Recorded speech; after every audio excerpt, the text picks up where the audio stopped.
The Tale of Peter Rabbit by Beatrix Potter.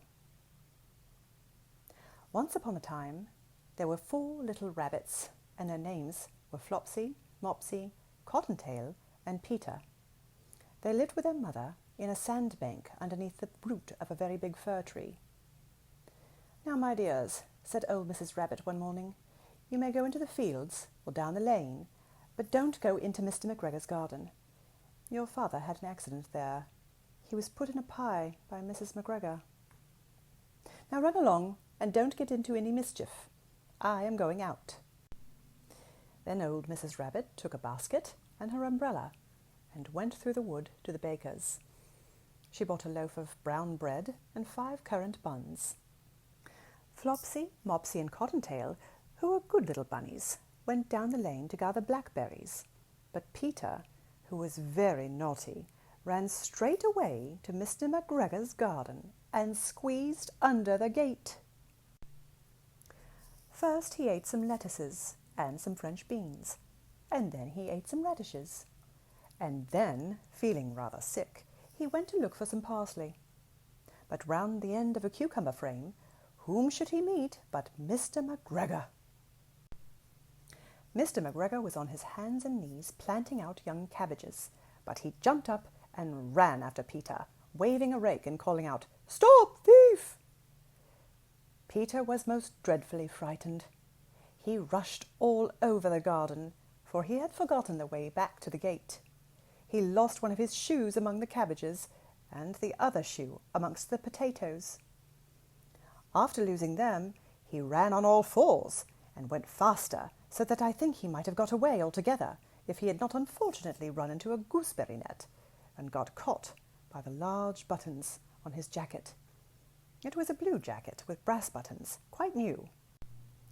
Peter gave himself up for lost and shed big tears, but his sobs were overheard by some friendly sparrows who flew to him in great excitement and implored him to exert himself. Mr. McGregor came up with a sieve, which he intended to pop on top of Peter. But Peter wriggled out just in time, leaving his jacket behind him, and rushed into the tool shed and jumped into a can. It would have been a beautiful thing to hide in, if it had not had so much water in it. Mr. McGregor was quite sure that Peter was somewhere in the tool shed, perhaps hidden underneath a flower pot. He began to turn them over carefully, looking under each. Presently, Peter sneezed. "Ka-chew!" Mr. McGregor was after him in no time, and tried to put his foot upon Peter, who jumped out of a window, upsetting 3 plants. The window was too small for Mr. McGregor, and he was tired of running after Peter. He went back to his work. Peter sat down to rest.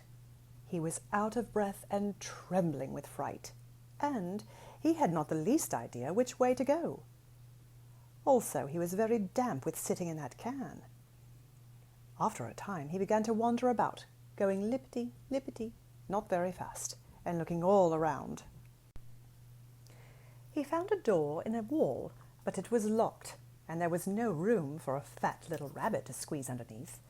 An old mouse was running in and out over the stone doorstep, carrying peas and beans to her family in the wood. Peter asked her the way to the gate, but she had such a large pea in her mouth that she could not answer. She only shook her head at him. Peter began to cry. Then he tried to find his way straight across the garden, but he became more and more puzzled. Presently he came to a pond where Mr. McGregor filled his watering cans. A white cat was staring at some goldfish. She sat very, very still, but now and then the tip of her tail twitched as if it were alive. Peter thought it best to go away without speaking to her. He had heard about cats from his cousin, little Benjamin Bunny. He went back towards the tool shed, but suddenly, quite close to him, he heard the noise of a hoe. Scritch, scratch, scratch, scritch. Peter scuttered underneath the bushes, but presently, as nothing happened, he came out and climbed upon a wheelbarrow and peeped over. The first thing he saw was Mr. McGregor hoeing onions. His back was turned towards Peter, and beyond him was the gate. Peter got down very quietly off the wheelbarrow and started running as fast as he could go, along a straight wall behind some blackcurrant bushes. Mr. McGregor caught sight of him at the corner, but Peter did not care. He slipped underneath the gate and was safe at last in the wood outside the garden. Mr. McGregor hung up the little jacket and the shoes for a scarecrow to frighten the blackbirds. Peter never stopped running or looked behind him till he got home to the big fir tree. He was so tired that he flopped down upon the nice soft sand on the floor of the rabbit hole and shut his eyes. His mother was busy cooking. She wondered what he had done with his clothes. It was the second little jacket and pair of shoes that Peter had lost in a fortnight. I'm sorry to say that Peter was not very well during the evening.